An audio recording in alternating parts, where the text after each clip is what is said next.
Bueno, buen día. Bienvenidos y bienvenidas a este nuevo encuentro. En esta presentación vamos a discutir el tema de la constipación o estreñimiento y de las hepatopatías en la infancia. Voy a compartirles la pantalla para ver la presentación. Bien,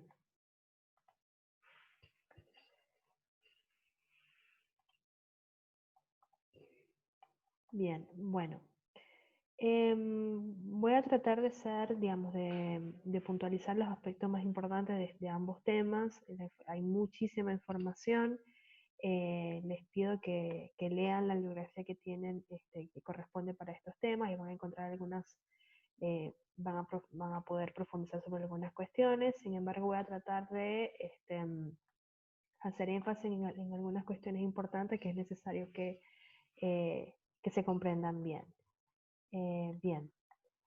Em, Vamos a empezar con el tema de la constipación, o estreñimiento.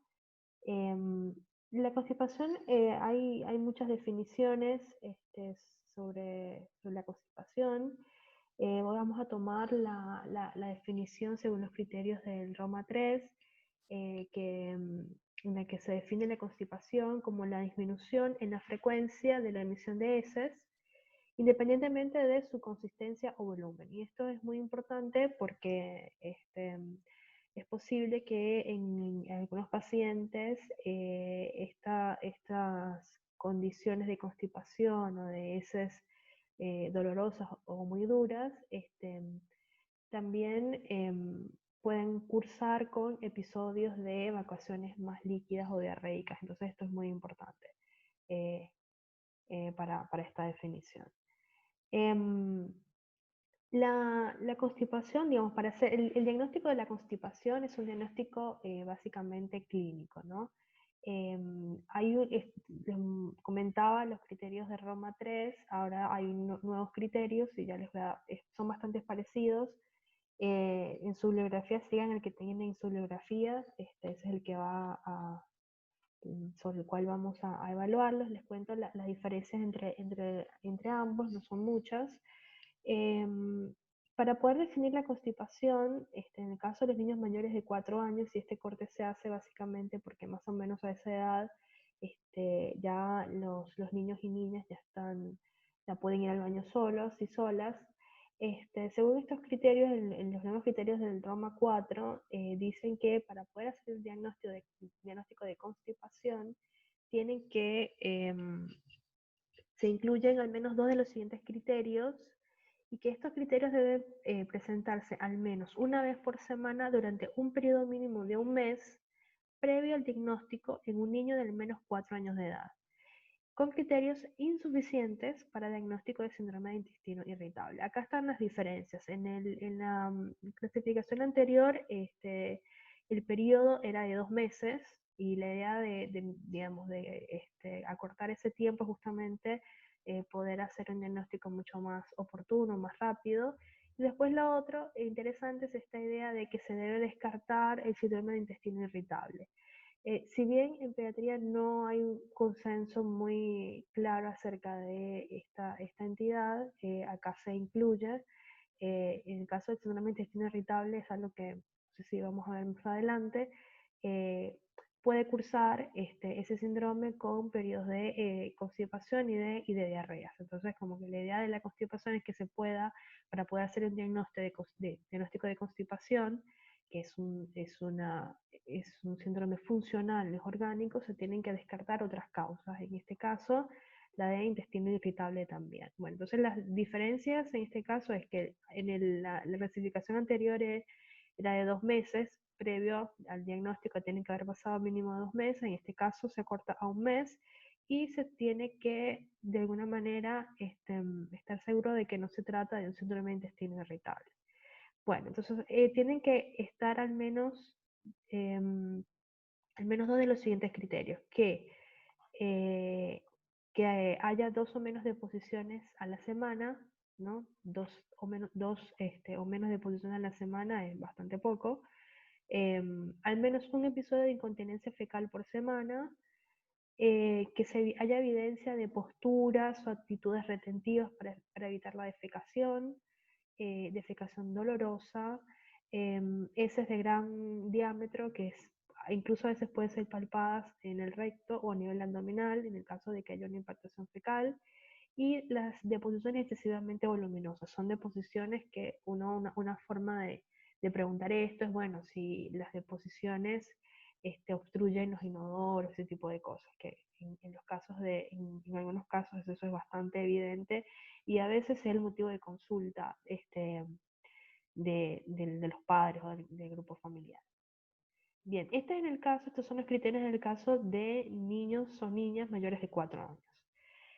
Ahora se incluyen algunos criterios para niños menores de 4 años, es decir, que acá son niños que por ahí todavía algunos usan pañales, entonces la idea de incluir estos criterios es incluir o de una manera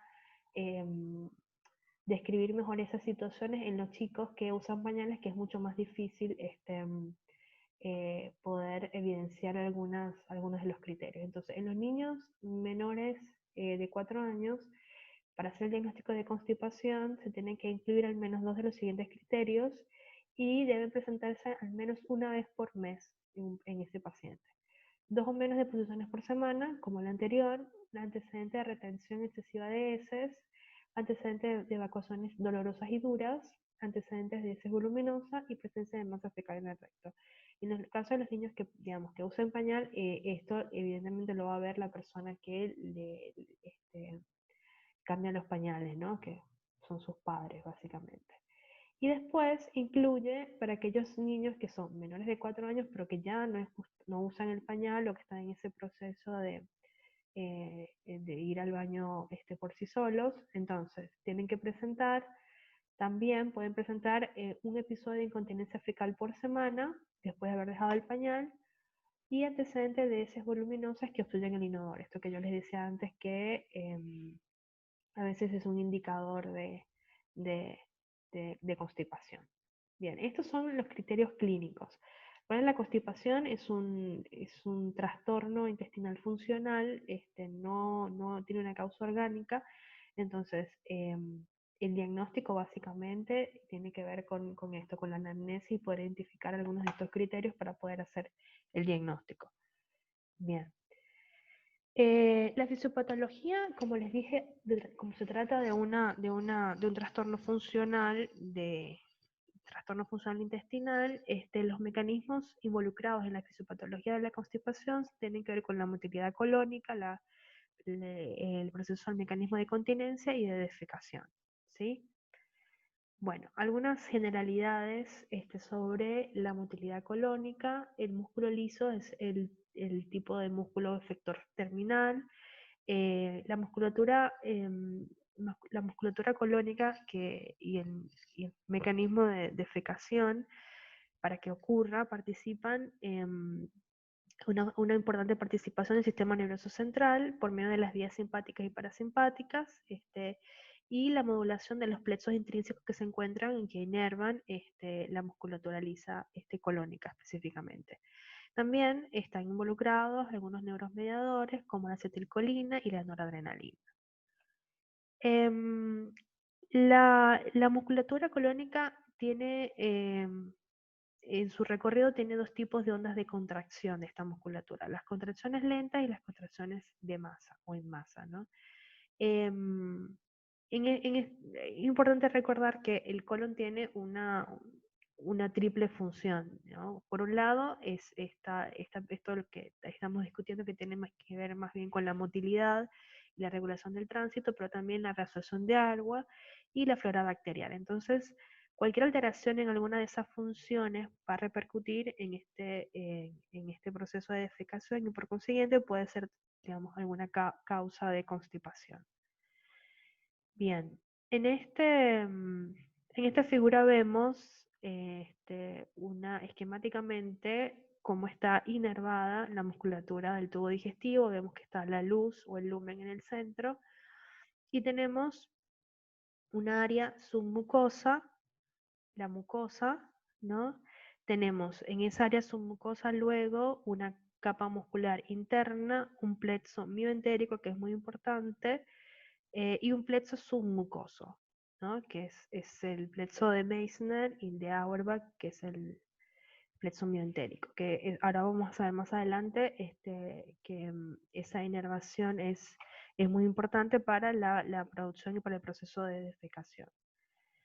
Bien, otro de los mecanismos que es importante es el mecanismo de continencia, ¿no? Y en el mecanismo de continencia participa el aparato efisteriano, que está compuesto por dos entidades bien distintas, que es el esfínter interno y el externo. La distensión rectal es el estímulo que origina la sensación de deseo y que a su vez provoca la descarga o la activación de tres reflejos locales que son fundamentales para el proceso de defecación, ¿sí? La distensión rectal ocurre como respuesta a la presencia de la masa fecal en el colon. Entonces, al estar la presencia de la masa fecal en el colon, genera esa sensación de deseo, de deseo, de defecación, y para eso se activan tres reflejos importantes. Uno es el reflejo anorrectal, que es la contracción rectal propulsora, el reflejo anal inhibitorio, que básicamente lo que produce es la relajación del esfínter interno, un reflejo anal excitador, que lo que produce es la contracción voluntaria del esfínter externo, ¿sí? Entonces, hay una relajación del esfínter interno y una contracción del esfínter externo, que es lo que, en definitiva, la conjunción de esos tres mecanismos es lo que produce la continencia, es decir, lo que yo puedo controlar, y la defecación. Acá vemos un esquema también de lo que sería ese proceso de defecación.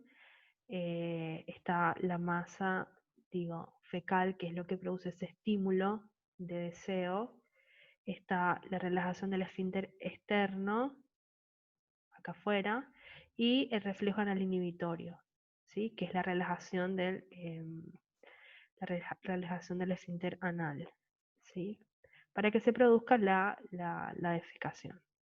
Es un mecanismo, digamos, bastante básico, pero al estar mediado por el sistema nervioso central, digo, no es tan mecánico así como uno cree, digamos, algo que uno puede controlar. Sin embargo, al mismo tiempo, la defecación está atravesada, o ese proceso digamos, de evacuación está atravesado por un montón de cuestiones también emocionales y afectivas. Entonces, por eso, en el diagnóstico de la constipación es importante, es muy importante la anamnesis, digo.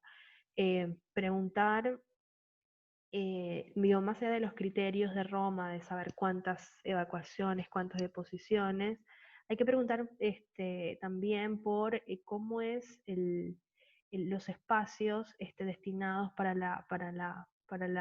digamos, el baño, para la defecación. Eh, Hay un montón de cuestiones emocionales alrededor digamos, de estos procesos que, si bien son bastante fisiológicos y que uno diría que son automáticos, no lo son, y sobre todo en los niños que están en un proceso de aprendizaje, de conocimiento del cuerpo, digamos, y de control de ese cuerpo. Entonces, por otro lado, también con esto de la constipación y ciertas actitudes retentivas en torno a la defecación, hay que evaluar, digamos, para descartar cualquier otro tipo de etiología que pueda estar relacionada con problemas de constipación. A veces hay problemas emocionales importantes, de maltrato infantil, incluso de abuso sexual, que son importantes poder identificar y que no, digamos, en la anamnesis y en las consultas deben ser indagados, son cosas importantes, ¿sí? Evidentemente, otra cosa que es sumamente importante es indagar sobre los hábitos alimentarios y de actividad física, que son cosas que una vez descartada cualquier otra etiología van a ser los objetivos fundamentales del tratamiento. Bien. Algunas de las causas, como les dije antes, pueden estar relacionadas con los procesos de reabsorción de agua, alteraciones en la propulsión específicamente en el colon transverso, en el colon izquierdo sigmoide, con el almacenamiento inapropiado de la masa fecal, aumento de la actividad sementaria o de la motilidad en los segmentos, y anomalías en la relajación del esfínter externo y en la musculatura puborectal. Cualquier tipo de alteración muscular puede generar constipación. Por eso es importante, en este caso, la constipación estamos viendo como un fenómeno, digamos, aislado, pero la constipación es un trastorno que aparece o ocurre en distintas patologías.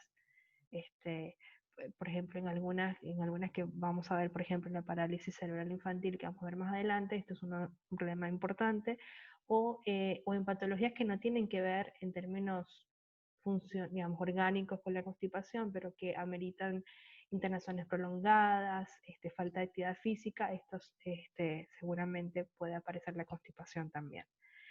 Em, Algunas causas de este estreñimiento con o si la encopresia. La encopresia es la incontinencia fecal, es como que creo que lo vimos más adelante, ¿no? Em, algunas, la mayoría la mayoría de las veces el estreñimiento es idiopático, no tiene una causa, no es secundario a ningún tipo de trastorno. Sin embargo, aparece en algunos trastornos endocrinos y metabólicos, como el hipotiroidismo, la cirrosis renal, la diabetes. Secundario, por ejemplo, a lesiones específicamente de la región anal, las fisuras anales, eh, malformaciones del ano y el recto, las estenosis anales y atresias anales, y estreñimiento neurogénico, que vamos a ver una de las principales enfermedades, que es la enfermedad de Hirschsprung. Acá les dije la parálisis cerebral por hipotonía, la pseudoobstrucción intestinal crónica. Y algunos fármacos también digamos, pueden tener efectos y pueden causar efectos en la musculatura y pueden causar constipación, ¿no? Hay que preguntar sobre todo a aquellos pacientes que son epilépticos, muchos antipilépticos tienen eh, estos efectos, ¿no? Efectos adversos. Bien, la enfermedad de Hirschsprung es una enfermedad que hay otras enfermedades que causan constipación, pero esta particular es uno de los principales síntomas en la constipación, y por eso me parece que es importante que lo tengan en cuenta. Es una neumonía congénita de la inervación de los segmentos inferiores del intestino, que por lo general está limitada a la parte del colon, pero puede aparecer en cualquier otro segmento del intestino. Por lo general es en el colon y provoca una obstrucción funcional, una obstrucción funcional parcial o total del colon. ¿Qué es lo que sucede con la enfermedad de Hirschsprung? Se debe, digamos, se produce por la ausencia congénita del plexo autónomo de Meissner, que es el plexo submucoso, y el plexo mioentérico de la pared intestinal. Es decir, no hay inervación de esa parte de la musculatura en esa porción del colon que esté afectada. Entonces, como les dije, por lo general, esta enfermedad se limita a la porción distal del colon, pero puede comprometer todo el colon o incluso partes del intestino delgado también. Eso es mucho menos frecuente, pero puede suceder. Bien, ¿cuáles son los síntomas? En los recién nacidos, se supone que los recién nacidos a las 24 horas tienen que eh, eliminar el meconio. En el caso de los pacientes con enfermedad de Hirschsprung, esto eh, no ocurre en las primeras 48 horas, o sea, pasa bastante tiempo para que esto ocurra. En los casos de los lactantes, se puede observar estreñimiento, distensión abdominal, vómitos, o sea, pareciera que se producen síntomas de obstrucción intestinal distal, la ganglionosis, que es esta falta de o ausencia del plexo mesentérico o submucoso, cuando esta ganglionosis ocurre en el segmento ultracorto, que es la parte más rectal, se produce solamente estreñimiento. o sea que es muy acotado la porción del intestino que está comprometida, y en estos casos los síntomas son menos evidentes. Entonces puede ser que el lactante, digo, simplemente tenga algunos episodios de estreñimiento, e incluso pueda tener, digamos, estreñimiento y diarreas, ¿no? Entonces, eso lo que hace es que retarda muchísimo el diagnóstico, digamos, simplemente pasa desapercibido. A veces es algo que se confunde con la alimentación, sé que tiene que ver con la lactancia, con la fórmula que toman, pero bueno, es importante preguntar sobre cómo son las evacuaciones. Es algo fisiológico y que es importante preguntarlo porque no necesariamente es algo que se dice de manera espontánea. Em, Incluso en los lactantes mayores y niños puede haber anorexia, ausencia del impulso defecatorio fisiológico. En el caso de la enfermedad de Hirschsprung, una de las cosas que se observa es que en el tacto rectal se evidencia el recto vacío con materia fecal palpable en muchos niveles más altos del colon, ¿no? Y hay una eliminación, o puede haber una eliminación explosiva de materia fecal cuando se retira el dedo de quien examina, es quien está haciendo el tacto rectal, y una cosa que se llama signo de explosión, que es muy característico de esta enfermedad. Eh, claro, cualquier enfermedad de este tipo que se cronifique, evidentemente en algunos casos puede haber retraso del crecimiento. Y a diferencia, y ahora vamos a ver, creo que viene eso, algunas diferencias con digamos, de la enfermedad de Hirschsprung y una constipación, un estreñimiento funcional sin ninguna otra causa. Que en la enfermedad de Hirschsprung seguramente sí puede observarse un retraso en el crecimiento. En cambio, digamos, una constipación funcional relacionada con la alimentación, no necesariamente. Bien, ¿cómo se hace el diagnóstico de la enfermedad de Hirschsprung? A veces en este caso sí, quizás es necesario realizar el diagnóstico por imágenes. Se realiza el colon por enema, que es un examen radiológico, biopsia rectal. A veces ya no se usa la manometría rectal, que es para medir digamos, el tono muscular de esa zona. Eso casi no se usa. Em, y en el caso de la enfermedad de Hirschsprung, el tratamiento es la resección quirúrgica de ese segmento que está afectado, es decir, el segmento crónico que está denervado, que no tiene inervación. Bien, bueno, la diferencia entre un estreñimiento funcional y la enfermedad de Hirschsprung. O sea, generalmente la enfermedad de Hirschsprung empieza, digamos, los síntomas empiezan en el nacimiento, em, la encopresis, que es este escape involuntario de heces en los niños mayores de 4 años. En el estreñimiento funcional no es tan frecuente, y si aparece es signo de la gravedad, digamos, de la constipación. En cambio, en la enfermedad de Hirschsprung sí puede suceder. Em, eh, Después tenemos el tamaño de las heces. Las heces, hay algunas tablas en las que se pueden ver está la escala de Bristol, que mide o que trata de medir la dureza la dureza y la apariencia de las heces. Por ejemplo, dicen que en el estreñimiento funcional el tamaño de las heces son muy grandes, en la enfermedad de Hirschsprung son acintadas o normales. Esto que les decía, que el retraso ponderal quizás en el estreñimiento funcional es raro, en cambio en la enfermedad de Hirschsprung es frecuente. Bueno, son quizás algunas diferencias que son a veces más difíciles porque hay más grises que en cualquier cosa, pero me parece que era importante que, digamos, supieran algo de la enfermedad de Hirschsprung, que si bien es rara, tampoco, digamos, no es importante que la conozcan. Bien, el tratamiento de la constipación o de estreñimiento funcional es básicamente el dietético. Digo, en pediatría, y cuando uno identifica que no hay ninguna otra causa, ninguna otro factor que puede estar causando la constipación. El tratamiento es básicamente dietético. Es importante el tratamiento del factor desencadenante. Por ejemplo, en el caso de la enfermedad de Hirschsprung, bueno, el tratamiento quirúrgico, la recesión quirúrgica del segmento crónico que esté afectado, o en el caso de fisuras anales lo mismo. No es muy recomendado el uso de fármacos, sin embargo se pueden usar algunos fármacos, osmóticos, lubricantes procinéticos, laxantes. En caso de implantación fecal están indicados algunos laxantes, enemas no es lo más recomendado, pero solamente en casos donde haya una obstrucción por implantación fecal, por ejemplo.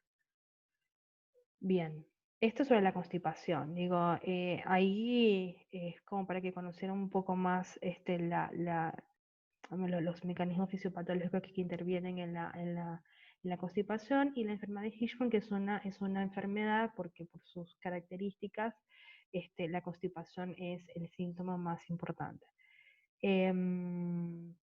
Bueno, ahora vamos con la otra parte de la presentación, que tiene que ver con la enfermedad hepática. En la pediatría vamos a ver algunas cuestiones relacionadas con las hepatopatías agudas, pero sobre todo enfocarnos en las hepatopatías crónicas que tienen o que van a tener. Y en este caso sí es importante, en el caso de las hepatopatías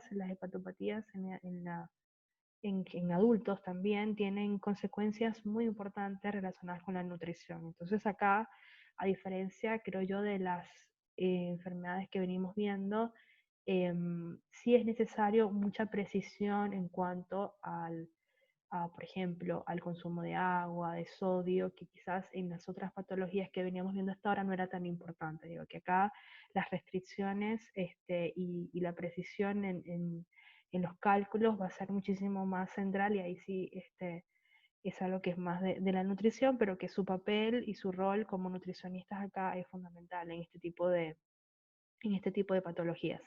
Recuerden siempre que en pediatría uno de los objetivos primordiales es, digamos, corregir la patología, pero sobre todo tener en cuenta que los niños están en proceso de crecimiento y desarrollo, y que en ese sentido tratar de disminuir el riesgo de desnutrición es sumamente importante. Y en caso de las hepatopatías, se suma el hecho de que muchas de estas hepatopatías crónicas a veces ameritan trasplantes hepáticos, y ahí el estado nutricional, de nuevo, es fundamental. Bueno, vamos a ver algunas. Podemos decir en términos generales que las hepatopatías eh, se pueden definir como una inflamación o un daño agudo al hígado por cualquier noxa patológica, y que suele conllevar una transaminitis, digamos, una alteración en las transaminasas. Eso en términos generales. Las hepatopatías agudas por lo general son de etiología viral. No nos vamos a enfocar mucho en las hepatitis, pero bueno, están los principales virus hepatótropos específicos, que son los productores de la hepatitis A, el virus de la hepatitis B, de la C, de la E.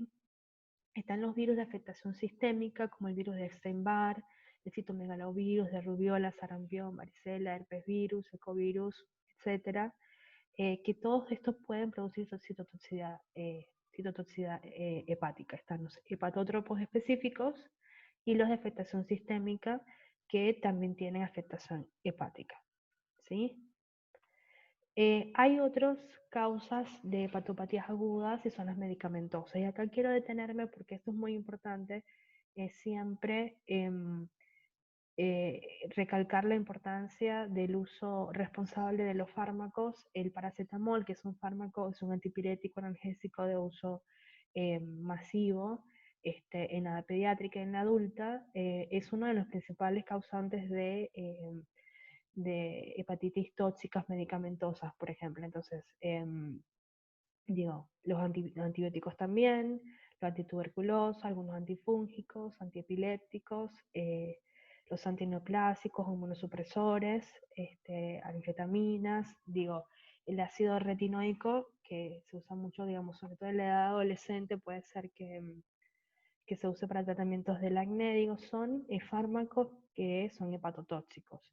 y que deben ser usados de manera responsable y deben ser siempre monitoreados por algún profesional porque, digamos, pueden producir hepatitis tóxicas medicamentosas que si no se tratan o si son muy graves pueden incluso llevar este, a la insuficiencia hepática aguda, incluso a un trasplante hepático.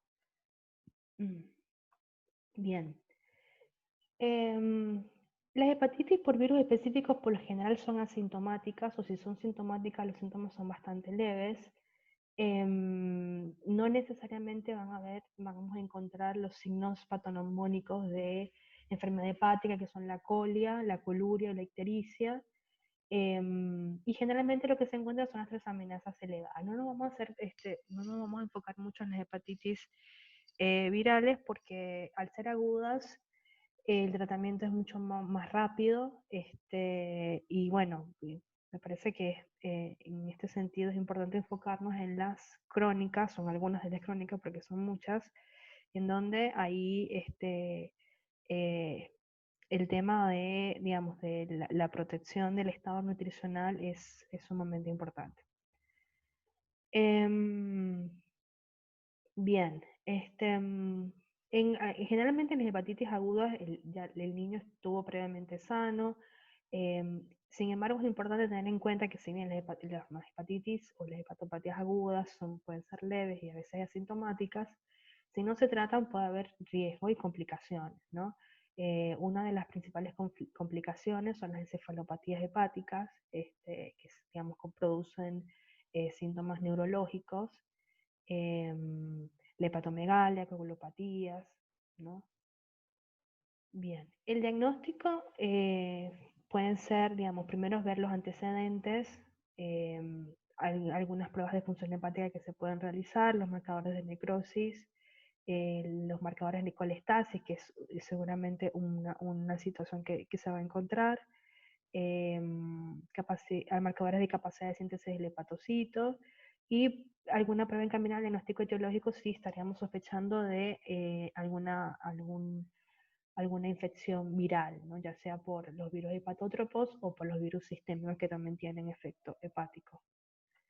Bien, el tratamiento, digo, acá esto es una generalidad, va a depender mucho de qué tipo de hepatopatía aguda estemos viendo, es una hepatitis viral de qué tipo, pero en realidad son medidas generales, reposo, dieta blanda, rica en hidratos de carbono y relacionados con, bueno, tratar de evitar, por ejemplo, las náuseas y los vómitos, que son algunos de los síntomas que pueden encontrarse en las hepatopatías agudas virales, por ejemplo. Bien, sobre las hepatopatías crónicas. La mayoría de estas hepatopatías en los niños y niñas dan lugar a dos procesos que tienen consecuencias graves para la salud de estos niños, que es la cirrosis y o la colestasis, porque pueden estar ambas. La cirrosis es una afectación crónica del tejido hepático caracterizada por fibrosis y formación de nódulos de regeneración en este tejido hepático, y la colestasis es el acúmulo de ácidos biliares hidrofóbicos y hepatotóxicos en los hepatocitos que puede ser causa o consecuencia de la cirrosis también. Entonces, estas dos situaciones o condiciones a veces o generalmente conviven generando situaciones que pueden ser bastante graves y letales para la vida de las personas, no solamente de los niños, pero en este caso nos enfocamos en la edad pediátrica. Bien, en este cuadro lo tienen ustedes en la bibliografía, me pareció bastante ordenador para pensar en las principales causas de las hepatopatías crónicas en la infancia. En los menores de un año, y yo diría que digamos, no solamente en los menores de un año, una de las principales causas de hepatopatías crónicas son las 13 desvías biliares, están los síndromes de colestasis intrahepáticas familiar progresiva, síndrome de Alagil, que son enfermedades congénitas, las enfermedades metabólicas. Y después acá dice, de los mayores de un año están las hepatitis autoinmunes, las cirrosis criptogénicas, atresias. Acá están las atresia de las vías biliares post-Kasai, que ahora vamos a ver es el tipo de corrección quirúrgica que se hace de la atresia de las vías biliares. deficiencia de la alfa-1 antitripsina, que es una enfermedad metabólica que creo que vamos a ver más adelante, pero que también es una de las principales productoras de colestasis, las colangitis esclerosante primaria y la enfermedad de Wilson. Hay muchas más, pero me parece que esta es una forma bien esquemática de ver las principales hepatopatías crónicas, en este caso. Bien, una de las principales causas de insuficiencia hepática en la infancia es la atresia de las vías biliares o las atresia de las vías biliares extrahepáticas o ABB, así lo van a ver en la bibliografía. Y esto básicamente es una obliteración fibrosa progresiva del árbol biliar extrahepático que obstruye la excreción de la bilis hacia el intestino, ¿no? Es básicamente eh, todo ese árbol biliar extrahepático está fibroso, como hace un tejido fibroso. Em, es una de las principales causas de colestasis en los neonatos. Yo creo que es lo primero, cuando uno ve signos de colestasis en un recién nacido, lo primero que tiene que pensar es en una atresia de las vías biliares, es como algo así como básico. Si ustedes hacen sus prácticas en algún hospital pediátrico, es algo que van a ver. Por eso me parece importante que tengan algunas nociones sobre esta condición. Em, no está muy clara la causa de esta respuesta inflamatoria, de que se genere un tejido fibrótico en estas vías extrahepáticas.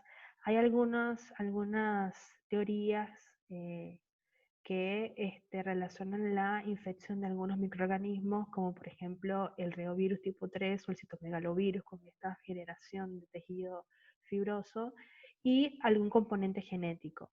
En el caso de la atresia de las vías biliares es algo que generalmente ocurre después del nacimiento, por eso esta idea de que hay algún virus, alguna infección viral que puede ser la causa de eso, porque es bastante raro en prematuros, por ejemplo.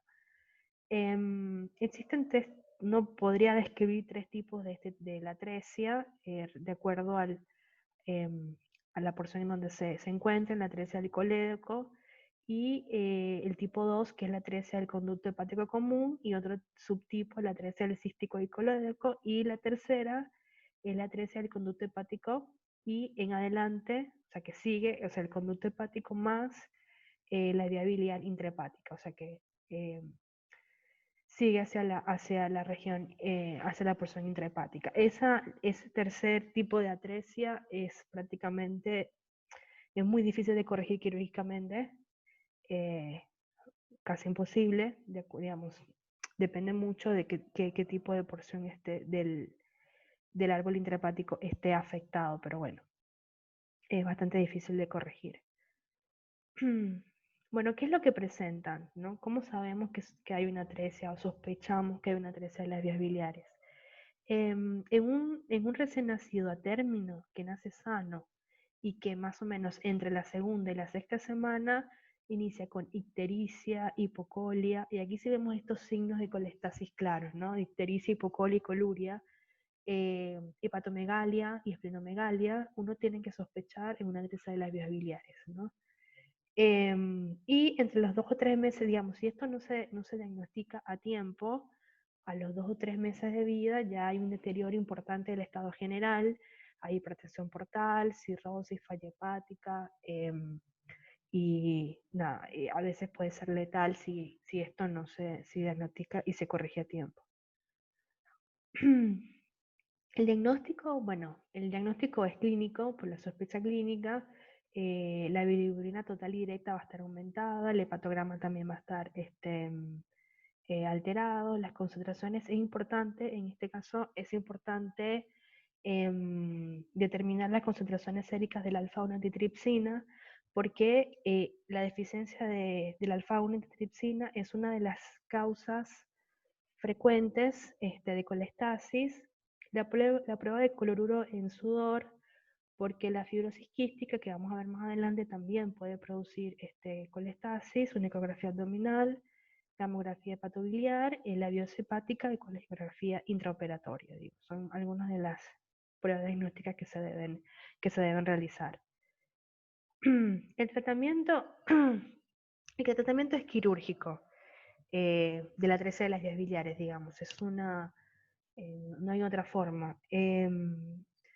Se puede hacer la coloscopia intraoperatoria y se realiza el procedimiento de Kasai, que es esto que yo les decía, que hay una atresia antes de este procedimiento y post este procedimiento. El procedimiento de Kasai es una anastomosis de la vía biliar intrahepática permeable con una asa del intestino delgado. Una asa generalmente se hace del yeyuno. Una portoenterostomía, básicamente. Em, Generalmente este es el procedimiento que se realiza. Es importante tener en cuenta que si bien puede mejorar la situación, digamos, de colestasis, digamos, a veces estas condiciones se perpetúan, persisten y es necesario y es bastante frecuente que esto se derive en un trasplante hepático. Em, ya sea porque el procedimiento no fue del todo exitoso o porque, como dice acá, los lactantes no pueden someterse a una portoenterotomía. Los que no pueden requieren un trasplante hepático entre el año o los 2 años. El trasplante hepático es bastante frecuente en este tipo de patologías, ¿sí? Bien. Otra enfermedad o patología que es causa de colestasis es el síndrome de Alagil. En este caso, lo que sucede es que hay una escasez o hay un estrechamiento, me parece que es mejor, de los conductos biliares, pero esto es producido por una mutación en un gen que está ubicado en el cromosoma 20 y es de herencia autosómica dominante. Además de la escolestasis producida por este estrechamiento de los conductos biliares, hay otras alteraciones, este, alteraciones cardíacas, hay estenosis periférica de la arteria pulmonar, alteraciones vertebrales, oculares, el embriotoxo posterior es una malformación de la córnea, hipertelorismo, fases de hipertelorismo, movimiento frontal y mentón prominentes, hay una especie de la cara, la fisonomía, es una cara así como triangular, con los ojos más separados, además, digamos, seguramente de las alteraciones hepáticas. Bueno, el diagnóstico definitivo del síndrome de Alagil se realiza mediante la identificación de la mutación y la secuenciación del gen. Eh, También podemos encontrar alterado laboratorio con hiperbilirubinemia, elevación de los ácidos biliares séricos, hipercolesterolemia, digo, todas las alteraciones que podemos encontrar en un estado de colestasis, básicamente. No hay un tratamiento específico porque es un síndrome genético. Lo que sí es importante el manejo de la colestasis. Estos son pacientes que deben, digamos, se deben someter a intervenciones quirúrgicas para corregir el problema de las vías biliares. Son pacientes que generalmente progresan a desnutrición, raquitismo, talla baja, este, por, no solamente por las malformaciones, recuerden, hepáticas, sino también por las alteraciones cardíacas. Pero bueno, lo quería mostrar para que tengan algunas nociones sobre esto. Hay muchas otras patologías que no las vamos a nombrar todas, pero la atresia de las vías biliares es algo que es mucho más frecuente. En las hepatopatías crónicas, la hipertensión portal es una de las principales consecuencias, digamos, de la colestasis o de estas alteraciones en las vías biliares. La hipertensión portal es el resultado de un flujo sanguíneo que está incrementado en el caso de la cirrosis hepática debido a la vasodilatación espláncnica y la resistencia vascular estática, ¿no? Que puede ser secundaria a la fibrosis que ocurre en el tejido hepático, ¿sí?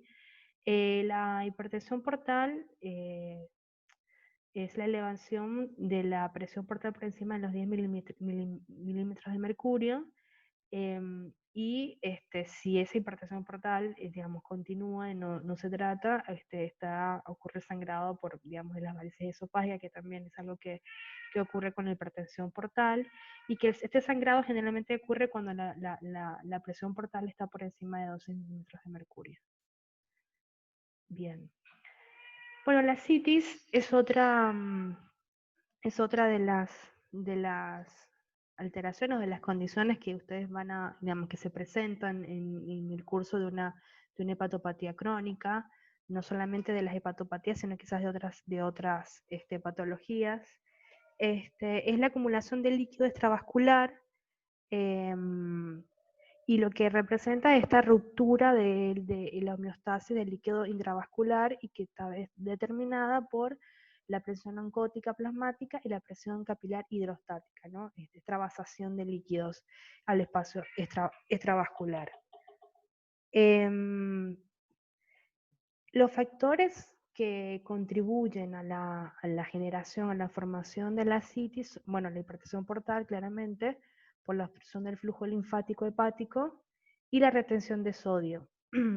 La hipovolemia circulante secundaria a la hipertensión portal y a la hipoalbuminemia causan extravasación de líquido a partir de los capilares plásmicos, incrementándose de este modo la actividad de la renina-angiotensina-aldosterona. Entonces, la retención de sodio y la hipertensión portal son dos cosas que van a estar presentes y que van a requerir de lo que yo les decía, de ciertas restricciones importantes en la dieta. Por ejemplo, en el caso de la citis leve o moderada, está indicada la restricción de sal,